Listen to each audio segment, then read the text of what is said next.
Autograph. With me, Susan Madaris. We are coming to you from New York City, and my guest this week is Dr. Alan Sabrosky. He's joining me via satellite from Pittsburgh, Pennsylvania. Join us. Alan Sabrosky is a writer and consultant specializing in national and international security affairs. In December 1988, he received the Superior Civilian Service Award after more than 5 years of service at the U.S. Army War College as Director of Studies, Strategic Studies Institute, and holder of the General of the Army Douglas MacArthur Chair of Research. A Marine Corps Vietnam veteran and a 1986 graduate of the U.S. Army War College, Dr. Sabrosky's teaching and research appointments have included the U.S. Military Academy and the Center for Strategic and International Studies. While in government service, he held concurrent adjunct professorships at Georgetown University and the Johns Hopkins University of Advanced International Studies. His published work includes 13 books or monographs and over 160 articles, chapters, and book reviews. He is currently completing a book-length study on the U.S. use of military force as an instrument of foreign policy titled Presidential War: The Politics of Military Intervention. Dr. Sabrosky is also an editor at Veterans Today, where his latest series of articles regarding Israeli involvement in the 9/11 attacks against the United States is a shocking expose of how the Israeli Mossad planned the attacks and how the U.S. military had prior knowledge. An argument often not discussed, especially by someone like Alan Sabrosky, who is an American with Jewish ancestry.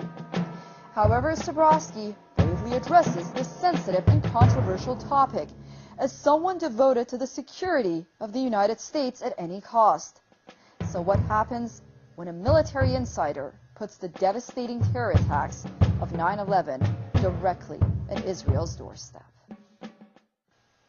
Dr. Alan Sabrosky, thank you so much for joining us on The Autograph.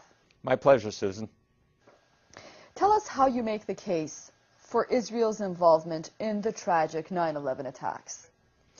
There were several different ways of doing it, Susan, and this may be a little bit more background than some of your people need, but I began to have suspicions about what had happened on 9/11 about 2 weeks after the attacks. There were several discontinuities that made no sense to me whatsoever. The behavior on the part of some of the named terrorists, these 19 Arabs on 4 planes, running around flying schools like loose cannon, not having the pilot skills to fly the aircraft, no recognition for what they had done afterwards in their own area, their own community. And it struck me that for many reasons, none of the arguments that were being given for what they did made any sense. But I then immediately forgot about it until about 2 years ago. And then I came across a video which I found to be extremely disturbing. That video was an interview with a Dutch demolitions expert named Danny Jowenko. And it concerned the collapse of the 3rd World Trade Center tower to go down on September 11th. This was the 47-story World Trade Center 7, the 3rd tallest building at the World Trade Center. Jowenko had never heard of it. Neither had I. And when you looked at the building, you saw that there was effectively no damage to any face of the building. It had not been hit by a plane. It had not been taken major trauma from debris, and it went straight down into its own footprint in about 7 seconds in what was visibly a controlled demolition. You know, and it was pretty clear that whatever those 19 named Arabs on 4 planes, 2 of them at the World Trade Center, had or had not done, they could not have had any possible effect on that 3rd building going down. Shortly after that, I came across, partly out of my own curiosity, which this definitely aroused, and a very extensive video, both of which I've cited, by the way, in some of my recent articles, which were taken on 9/11 itself from what became Ground Zero, the base of World Trade Center 1 and 2, the Twin Towers, involving police, emergency services personnel, newspaper and television correspondence, and you can see and hear secondary explosions at the base of the World Trade Center buildings. Now, planes impacting at 800 to 1,000 feet above the ground are not going to cause secondary explosions at the ground floor. And this followed over into other reports, also there on September 11th, about vans in the area, white vans. In one case, a van was picked up by police and people arrested at the access to a major bridge. The van was filled with explosives, and the two people in it were Israelis. In Bergen, New Jersey, same day, a van with several people in it had set up cameras. Before the first plane hit, they were filming the Twin Towers, and they were celebrating. High fives. It was a good thing for them. Residents called police. Police arrested them. All five were Israelis. What intrigued me, in addition to angering me, was that within days, all of these reports disappeared from the media. Most Americans don't know that a third building went down at the World Trade Center. Most have never heard about the secondary explosions reported by CNN, ABC, Fox, and others at the foundation of World Trade Center 1 and 2. None have ever heard about the vans. So I began looking at this very carefully, and one of the things that I began looking at was just what would it have taken for a special operations group of any particular nationality to have done 9/11, either by having taken control of the operation we have been told about of the 19 named Arabs on 4 planes, or having run a parallel operation where you have 4 planes being hijacked, but there is another operation being done with those in concert. And I picked up 3 particular factors that would need to be taken into account. One was motivation, a second was expertise, and the third, the critical one, was access. Now, when it came to motivation, it's probably a very sad commentary on where we are in the world today, that there are an awful lot of countries and groups out there in the world that have either real or contrived reasons to hate America. It wasn't that way when I was a young man, but then many things weren't the same way now as they were when I was a young man. But almost all of the groups and countries that might want to do this only had a negative reason for doing it. They wanted to hurt us. The Israelis had a positive reason, and it's one that a number of their supporters had talked about from the 1990s on up, and what was called the Project for a New American Century, whose members included, by the way, later Vice President Richard Cheney, later Defense Secretary Donald Rumsfeld, and many of the so-called neoconservatives, most of them Jewish but not all, who came into the first Bush administration. Israel had a positive reason, and was get the United States involved in a war in the Middle East with a powerful, enraged, anti-Islamic strain within the American public, that they needed a catalytic event to produce this. They even talked about it in terms of another Pearl Harbor is needed to bring the American people into this fight. The second was expertise. Lots of expertise out there. Bringing buildings down and controlled demolitions is something that almost any intelligence agency of any country in the world can do or can contract. There are many private agencies that do this. But one thing is absolutely clear. Neither those 19 named Arabs on the plane nor Al-Qaeda as an organization had the expertise, the technical expertise to do that. And there is one very clear proof of that. If Al-Qaeda and its affiliates had had the ability to wire even one building for a controlled demolition at the World Trade Center, much less all 3 of them, The so-called green zone in the heart of Baghdad would have been a pile of rubble, and it wasn't. But the last is access. The World Trade Center security was an Israeli-owned company. Security at all three of the airports from which the 4 aircraft on 9/11 departed, ICTS, was an Israeli security company. That security company, by the way, also had security at the airports in Paris and Amsterdam later, from which the so-called shoe and underwear bombers departed. The security company at the World Trade Center had 24/7 state-of-the-art electronic surveillance and foot patrols.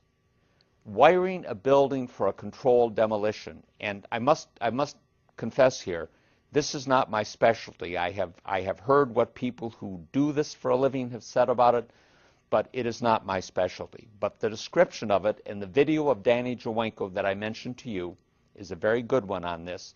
And he described it in which if you needed to do it in a few hours, you would need 30 to 40 people, fewer if you had more time, cutting open the walls, literally cutting open the walls, all the way around the building, implanting the explosives, running detonator cord and cable, wires to put them to a control system, coordinating all of this activity.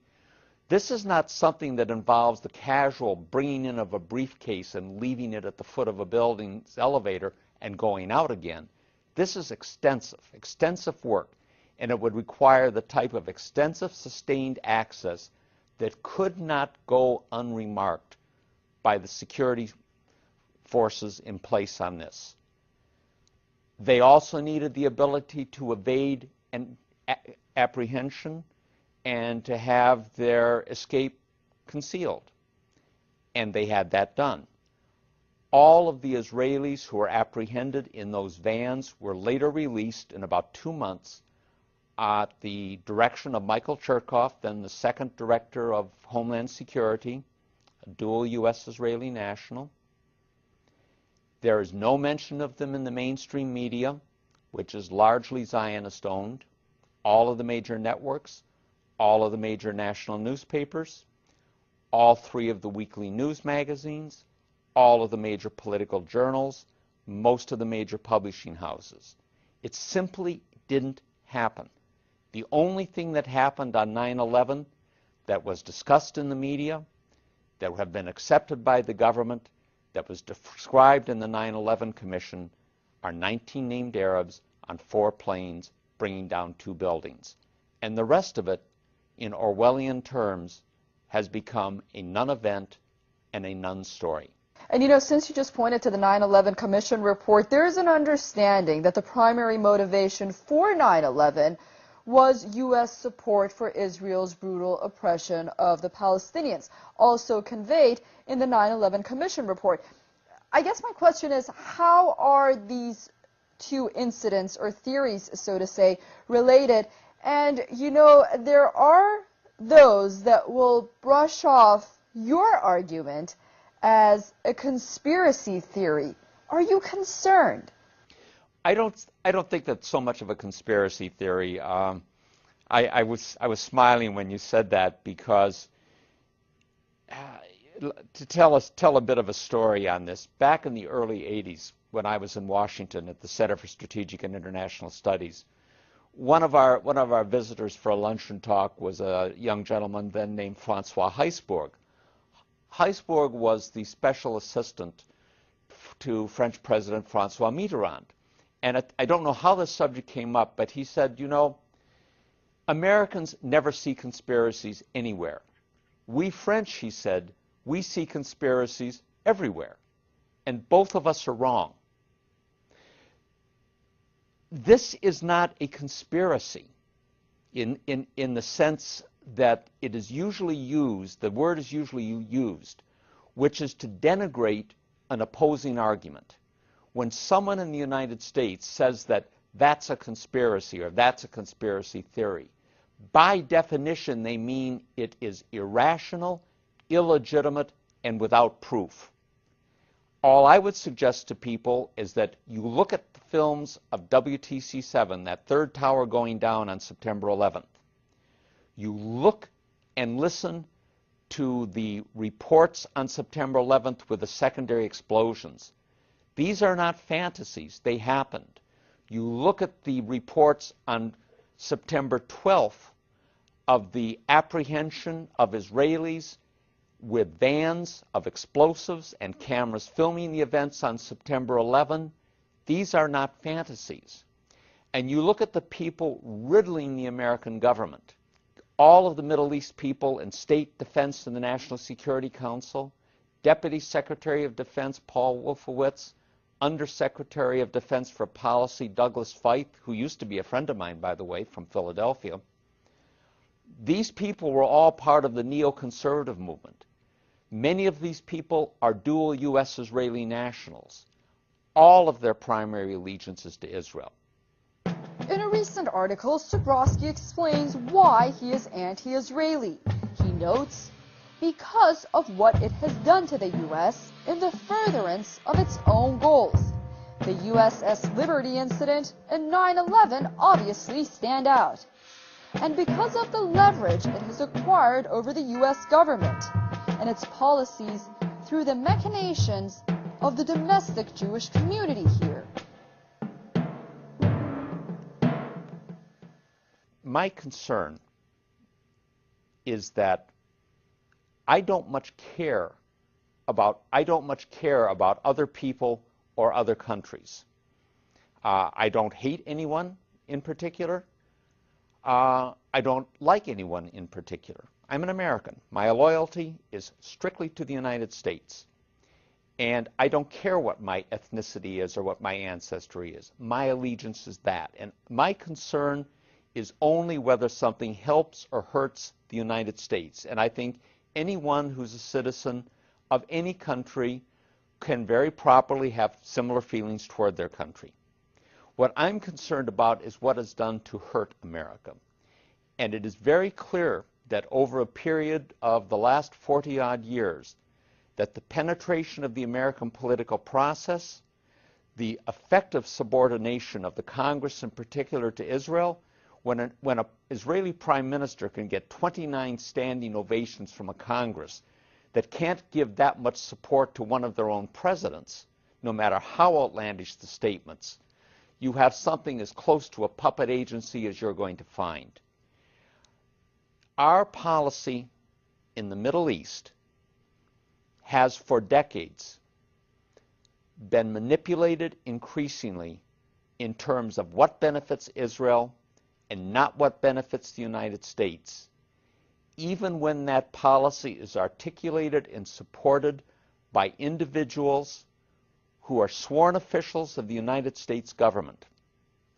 And to me, when a sworn official of the United States government, whether or not that person has dual Israeli citizenship, manipulates American policy, contrives crises and tragedies like 9/11, contrives wars like Afghanistan and Iraq, and now tries to get us into a war with Iran, all in the service of Israel, spending American lives in that process, they commit high treason, and they need to be treated in that manner. In his article, Zionism Unmasked, the Dark Face of Jewish Nationalism, Sabrosky looks at the differences between Jewish nationalism, or Zionism, and that of other countries and cultures. He argues that, first of all, Zionism is a real witch's brew of xenophobia, racism, ultranationalism, and militarism that places it way outside of a mere nationalist context. Secondly, Zionism undermines civic loyalty. Thirdly, the enemy of normal nationalist movement is the occupying power, and perhaps its allies, and once independence is achieved, normal relations with the occupying power are truly the norm. But for Zionism, almost everyone out there is an actual or potential enemy. I continue our interview by asking him about his theory. Well, I think the first thing to note, and I want to be sure that this is emphasized, is that is that Jewish nationalism or Zionism is not Judaism. It has nothing to do with Judaism. Many of the Zionists are very secular Jews. They are not practicing Jews in a religious sense. The thing that's intriguing about Zionism, and I think I use the phrase that it's a real witch's brew of xenophobia, ultranationalism, and militarism, with a nice scrap of regional imperialism built into it. Most nationalism is not like that. Most nationalism is intended to be a unifying force, but it doesn't go to such an extreme level. A second element of it is that when you have competing nationalisms, it's very, very rare to find anything that involves the level of antipathy and hatred to the other side. Sabrosky believes that Americans should see where they stand now, what should be done, and where America must stand if it wishes to alter the world Zionism has contrived. While he paints a realistic picture of what the current situation is, he addresses why so many attempts to contain Zionism in the U.S. have failed throughout the years. You know, a good friend of the show, James Morris, who has contributed greatly not only to this show, The Autograph, but also in raising public awareness, notably on his website, AmericaHijacked.com. I remember him saying that he was a registered Republican for many years, but ultimately found it very hard as an American to relate to that party, or the Democratic Party for that matter, and became extremely frustrated, notably because of the government's support for AIPAC and similar organizations, and the United States support for Israel in general. Just recently, he was quoted as saying that he has become an independent. But I guess my question is, and my point is, that are we seeing more public awareness, more frustration inside the United States among Americans, because the ones that I talk to seem to be very, very upset, to say the least, and they seem to feel very strongly about this issue. I think many Americans are finding it difficult to relate to their government, but the idea that there's any kind of a mass movement there because of the relationship to Israel is simply not the case. There is no vehicle for that type of opposition to have been created. There is not even an awareness on the part of most of the American people about the details of 9/11 that I mentioned to you. One of my last article was much more of a practical, how do we get the word out? And I think that if people did understand what had really happened at 9/11, you could very rapidly see a very substantial reorientation of public opinion. Dr. Alan Sabrosky, thank you so much for those comments. So much more to talk about. Unfortunately, we are out of time. Hopefully, we will see you back on The Autograph next time here in New York City. Susan, thank you very much. I sincerely hope I too can meet you there, and I'm only sorry that the missed plane connections didn't make it possible last night. No worries. It was a pleasure to have you on. Thank you, Susan. You take care. All the best wishes to you. That's all the time we have for this edition of The Autograph here on Press TV. Thank you for staying with us and watching. Remember, you can always send us your emails to The Autograph at SusanMadaris.com. We are always looking forward to them. Until next week in another show from all of us here in New York City. Goodbye.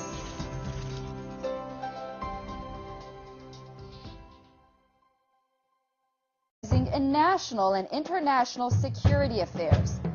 In December 1988, he received the Superior Civilian Service Award after more than 5 years of service at the U.S. Army War College as Director of Studies, Strategic Studies Institute, and holder of the General of the Army Douglas MacArthur Chair of Research.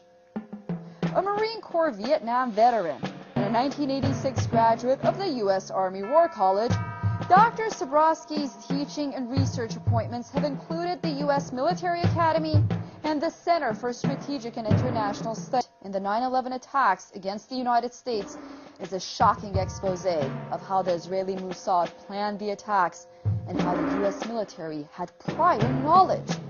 An argument often not discussed, especially by someone like Alan Sabrosky, who is an American with Jewish ancestry.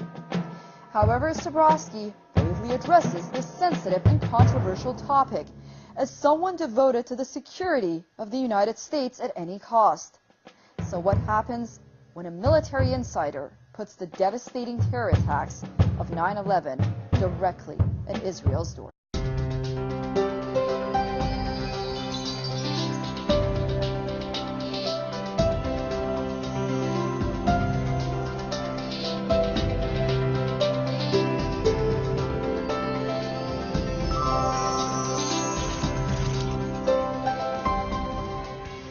Hello and welcome to The Autograph with me, Susan Madaris. We are coming to you from New York City, and my guest this week is Dr. Alan Sabrosky.